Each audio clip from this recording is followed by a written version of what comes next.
Hey gardeners, Amy here with Garden Up, and I have with me today my fabulous friend Alan, who is a 40-plus year master arborist, and I've asked him to come help me with my apple tree. So this is a Costco tree. I bought it as an experiment because I just could not for the life of me figure out how they packed an entire root ball into a little tiny bag like this. They don't. So check that video. I'll link it right up at the top here if you want to see that. But suffice it to say, I bought 5. I still have 1. Now, I did make one mistake during planting. When I took it out of the bag, I should have taken the stub of a trunk with its 1 or 2 feet of roots and put it in a bucket for a while to rehydrate those roots, rejuvenate them, and get them going. What I did was I filled the hole with water and I put it into wet dirt. I figured that would be sufficient. It was not. I'm pretty sure that was actually the cause of the mortality that I saw, in addition to the fact that there really just weren't any roots on these trees. So a definite contributing factor. The fact that these things come with virtually no roots is the main. Yeah, it's really impressive that they survive at all. But anyway, that's just a tribute to how tenacious plants are. But I also only staked these very loosely, and between wind, children, dogs, whatever else, this thing fails the wiggle test pretty bad. But it has given me fruit, which was surprising. I've gotten a few apples off of this thing. 2 apples picked recently? Yeah, 2 that I just picked today. I missed them earlier. Anyway, but what we want to do today is dig it up for 2 reasons. 1, because I want to make sure it's planted at the right depth. But 2 is really, I want to see what kind of roots it's doing. Like, what is happening under the soil. Well, it has developed. Yeah, and then I'm going to plant it again and make sure it's at the right depth, and then stake it again, because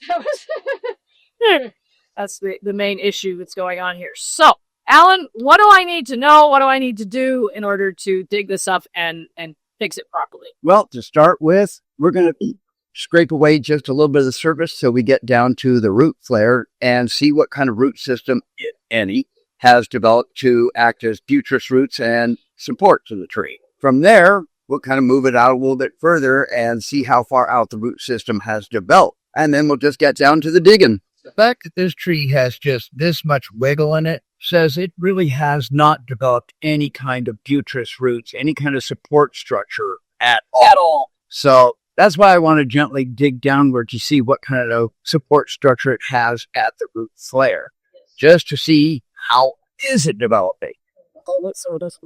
No, we don't really have to worry about it. We're going to be pulling it out of the ground. Also, hey, that's just that makes What I'm worried about is because the roots that were on this were tiny fibrous roots, and if it wiggles too much, I'm afraid that they just fall off. Not likely, because most of the tiny fibrous roots will be further away from the trunk as the root system has developed. So what the wiggle here is just, it's a lack of support in close. Okay. So it has developed roots outward to help feed itself. It just hasn't developed support yet. And in 4 years, that's kind of a testament to just how crappy the root system was to begin with.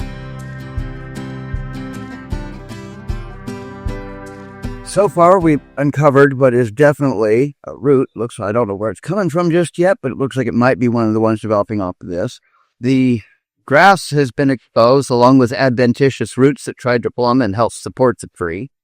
And we're still just going down to see if we can find that root flare. There we go. And we're starting to see some good roots developing.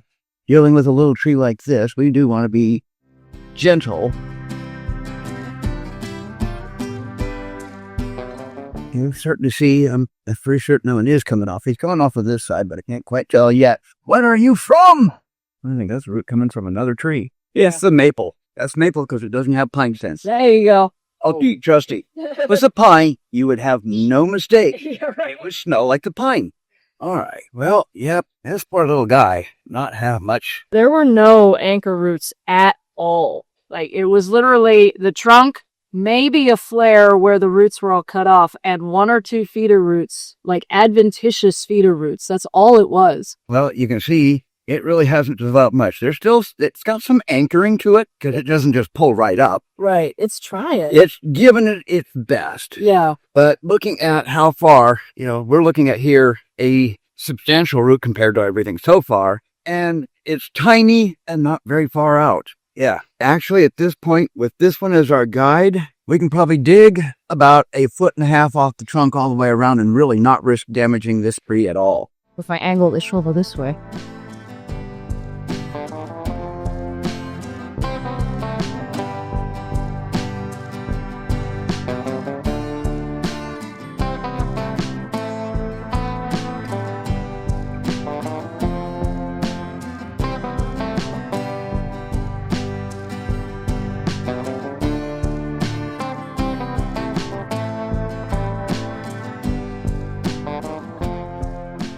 So here's a bunch of roots, but I don't know if these are from this tree. Well, that's all right. They're far enough out in the way. They've got substantial size to them so that if they are from the apple, they're just right. Yeah. They're the size that you can sever without worry. There's a lot of feeder roots in there. So we're digging at actually just the right spot.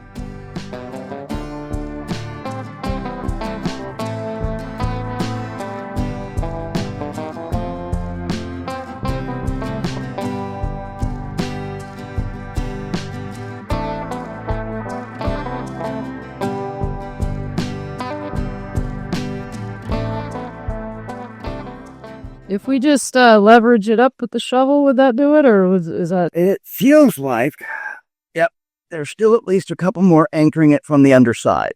So you're trying to find them. Yep. So cutting those roots doesn't hurt it because... Well, first off, there's all these other little roots higher up. Cutting a tip of a root is much like pruning a branch. You're going to encourage it to grow because the hormones that develop the roots come from the branches, just like the hormones that develop the branches come from the roots. Mm-hmm. So you prune the roots, the canopy is going to help this guy take off and redevelop. Is there a best time of the year to do this? Spring and fall while they're dormant is the ideal because, as a coworker of mine once put it, if you prune a tree, roots or otherwise, while it's dormant, it wakes up in the spring never knowing you did a thing. So now in the fall or even in the winter, it's storing all that nutrition from the leaves down in the roots. So if we're removing that, no? The nutrition that the plant needs is stored everywhere locally in the tree. So the nutrition that the roots need to develop is actually stored right down here near where it's going to start growing from. Just like on the branches, the energy is stored up here near all the buds. When this bud begins growing, it'll pull from down further, which will keep pulling and pulling and pulling until it wakes the whole tree up. If a branch has died, and you've seen this before, you'll see a tree leaf out in the spring and then just... Well, that's because that branch had died and wasn't unable to supply that localized energy with more. So it used it up and then died. Give it out. There it is. The traditional belief, when I first started doing this 40 plus years ago, the traditional belief was that trees had a taproot. Yeah, I remember that. And they went down into the center of the earth. No. They have since discovered, and if you've ever seen a tree that's blown over, that root ball is not all that big. The first main root looks like a taproot. That's because trees go down 12 to 24 inches. They go down till the air is not there, and then they head outward. Yes. That's about 12, 24 inches, sometimes a little deeper, but when they blow over, there's no big central root under there tapping this thing into the ground. They don't have taproots. Right. They just dig deep and then go out. That's how they hold themselves up. On that side.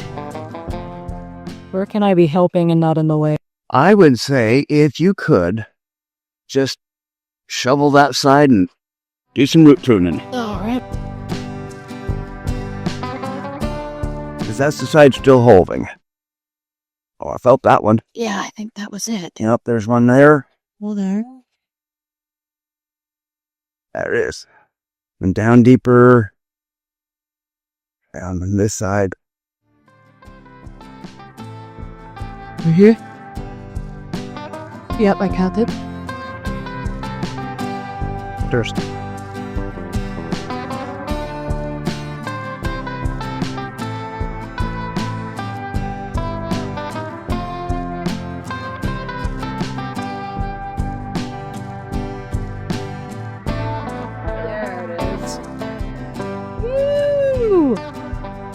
That's actually pretty good. The root system on this is developed quite nicely. However, it's a 4-year-old tree. There should be a lot more root system than there is. That's a testament to how badly this tree had it was chopped at the beginning. It was also planted slightly deep. Adventitious roots began above the graft. We're going to take those off right now.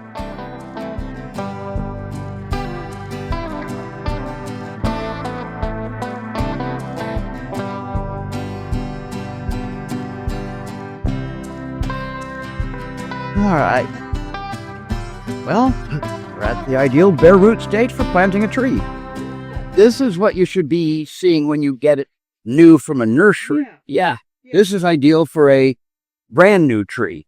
As a 4-year-old tree, this is concerning. Yeah. One of the reasons it definitely has some wiggle, there's a definite lack of main buttress roots coming this side. They're all over here. Oh, it looks like one. No, we're not going to get that guy, Rick. Still, there's more in there than I was expecting to see, so this is happy. So, predominantly, since we've got a lot of good root growth going, and it does want to wiggle, we're going to put the biggest roots facing your strongest wind direction on up. Oh, okay. We want to plant this, since we've dug this up, we want to be able to plant this thing, since it has so much wiggle, with the main buttress roots that are showing here on the windward side, so that they will give it the most support for the wind coming this way. So the wind comes from over here, and we want the strongest roots to be facing that way so that when the wind pushes, it's got the best chance of staying stable. Wouldn't it? Okay, so this is my thought. Wouldn't it be better the other side so that the wind pushes on the roots this way? Isn't that more stable? Well, if you put them onto this side, away from the wind, on the leeward side, what's going to happen is the wind's going to blow. Yeah, it's going to break these guys a little bit, which is what you do want to happen. That's the wiggle factor. It helps you heal stronger, but there's no support. There's nothing on this side benefiting. Okay. And since the wind rarely, but it does come from this side, we need more support on the windward side. Okay. I'll take it. That way, they've got the ability to resist the wind and not pop. Because the wind is blowing from the top, and it's creating the stress. As long as there's some heavy dirt on top of it, you mean? No, planted properly. Okay. But that the roots on the windward side will lend a little more support and resistance than, the other way. Because on this side, they're having to push the tree up. On this side, they're resisting the push, resisting the pull. The pull is stronger than the push is kind of what you're saying as far as the strength of the root. Okay, I can go with that. The other way I was like, it's easier for a tree to hold on like this against the wind than it is to resist it on this side. Because on this side, with all these roots over here, here's my anchor force, and then you push. Yeah, see, I would have done it the exact opposite way, or I would have put the roots coming into my yard because I know that I don't put chemicals in my yard and I don't know what my neighbors do. That would be, a little more ideal, but given this fact that this tree has wiggled so much, we want the most stability to be the direction it's going to get pushed from the most.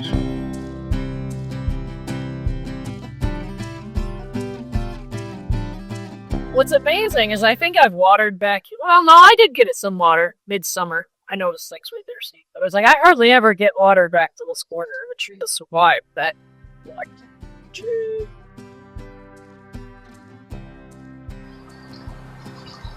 just about exactly right. A little deep still, maybe? A little deep. Okay. We can come up. I would say just put most of it right there in the very middle. Yeah. Pretty good. I'd say we are close enough. So I'm gonna actually do it. Well, this is the trunk being straight, so this would. Yep. All right, here we go.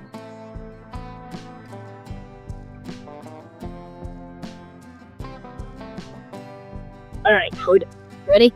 Yep. Started at the very center, right up next to the trunk. That's where we want to make sure that the soil gets wiggled down in. And if roots get exposed, that's not a big deal. We can cover them back up.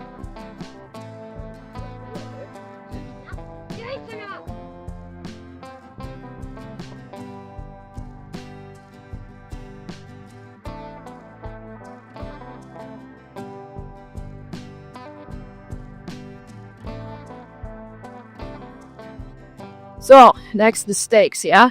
Yeah. For sure. There's two choices here. The tree has some definite weight leaning to the side it wants to wiggle, which is over there. Okay. We could prune it and compensate for the weight that way. But where we just damaged the root system, and this is what supports the tree, I would be more inclined to stake. Yes, I think I agree. I am not a huge fan of staking for many reasons. It's overdone, and then nobody ever takes the stakes off, and then the stakes wind up girdling, weakening. It doesn't get the taper it needs to hold up the wind. You have one problem after another. So if I can get away with not staking, that is my preference. Staking, very much like we were discussing the root system. One on the leeward side, because that's the direction it at least comes from. The others, we're going to want to put at 60, 120. What is this? But we want two on the windward sides, and you won't taste, so that you get a nice kind of peace sign. Okay, so equal distance. Right. And the reason being, the wind coming from that side pretty much comes universally one steady direction. Whereas this side, the windward side, it kind of is everywhere. This gives us the most ability to compensate for that variability and still get it flex, still give it. The best thing for stability is always a triangle base. That is your most stable corm. So 3 posts is your triangle. And just a gentle loop around around the middle, different layers will be enough to keep this tree, let the tree wiggle and sway and not be damaged. Especially with these posts move so much by themselves. Yeah, ideally I would want something that was more sturdy than those. Hello. Something that's going to not wiggle itself, because you get too much wiggle on the tree, the post. Yeah, that's fair. But this is what I had laying around, so that's... And it will... And yeah, I do think it's sufficient, especially if there's such a team. Because you got the fence here. The fence is going to act as a windbreak to help shield this, but this tree's going to get bigger over it. And you know what I just remembered? The reason it fell initially was probably actually that super heavy snow we got that winter. 3 years ago? Yeah, it was 2020. I planted these at the start of the pandemic when we were all like stuck at home and are we going to have food next month? I don't know. And they had Costco trees and I thought I'm going to give it a shot. This is just okay, I want to say regular jute twine. I like to use this simply because it will decompose, and if somebody forgets about it, me mostly. Yeah, eventually it'll fall off. It won't. It's less likely to girdle the tree because it's more likely to decay first. Yeah, I don't know. I've seen twine.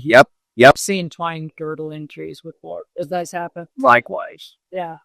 This stuff, I don't know what the technical term for this stuff is called. I call it tree strap. I don't know. I get pieces off of it when I remove them from trees because the landscaper planted a tree however many years ago and the client never knew they were supposed to take it off. So I take it off and then I just keep the pieces for some stuff like this. Yeah, and it's super expensive, so reusing it is nice. Use just a regular jute twine so that it'll decompose and have a better chance of not strangling the tree if I forget about it.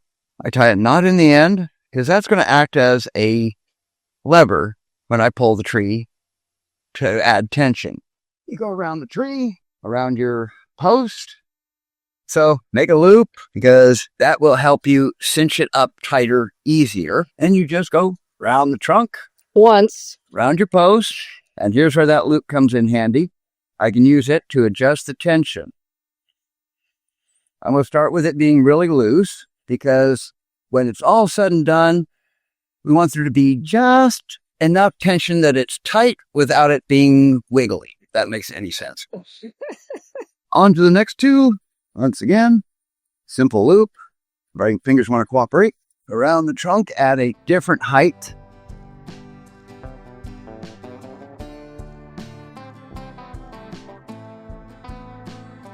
Now, the third one is the one that will really adjust the tension. And I'm only putting just a simple little slip knot in there so that if I have to undo it, I can undo it with ease.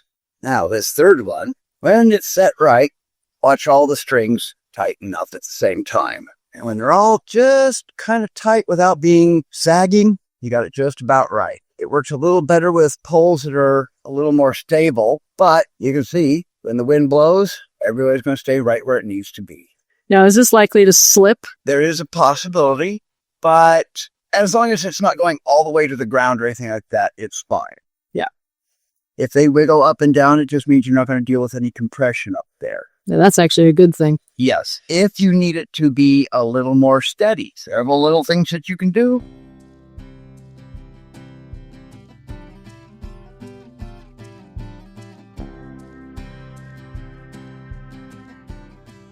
Twisting it like this, and then it mostly locks in place. Mostly. You could twist it like this, put a little piece of twine in between to kind of close that knot. That'll help tighten it up. There's lots of many different ways that you can go about tightening this back up if it slips. Of course, the easiest one, this is exactly why I just put a simple little knot, a little loose knot in these things. You can undo it. I thought it was a slip knot. It's just a simple little round knot. Now, undone, if it's slipped down, I can take that knot out, raise it back up, and, oh no, it slipped down. Put a little more tension in there. If it gets too loose, put a little more tension. That's the beauty of this fluke at the beginning, is it gives you flexibility. If it's too tight, loosen it up. If it's not tight enough, tighten it up. It gives you the flexibility to adjust the whole setup. The chain stuff there, the plastic chain that helps hold this stuff up, is fantastic because it's got the same degree of versatility. Now, what about putting the strings up amongst the branches so that if they slip, they can only go down to the next joint? Also, something that can be done. The real kind of trick there simply becomes in a heavy wind or a high wind event, if it's holding onto a branch, it could potentially snap it if you've done it wrong. As long as it goes around the main spar, yeah, you're going to be fine. But you start getting up here to like these higher branches, and too much wind can cause it to break. Whereas down here, well, too much wind makes it break. You're getting a new tree anyway. Yeah. Well, but I mean like around the main trunk, but above the branches. That's an option too, right? Absolutely. It would be just as easy. We'll go get your fingers so it doesn't slip. Main reason I don't like, and this is personal, main reason I don't like going through that is you kind of start getting to where the branch collars and things like that are.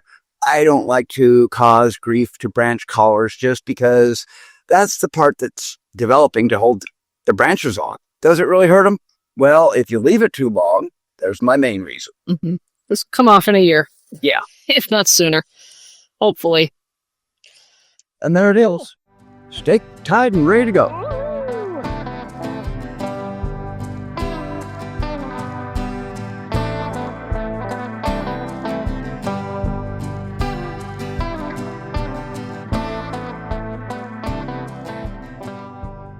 Thanks for watching, everybody. We hope this was valuable to you and you learned something new. If you liked it, make sure to tell me by hitting the like button. If you have any questions, leave them in the comments down below. And if you haven't already done so, remember to subscribe so you get more gardening content like this in your video feed every week. It's worth it. Thank you. Thanks again, guys. See you in the garden.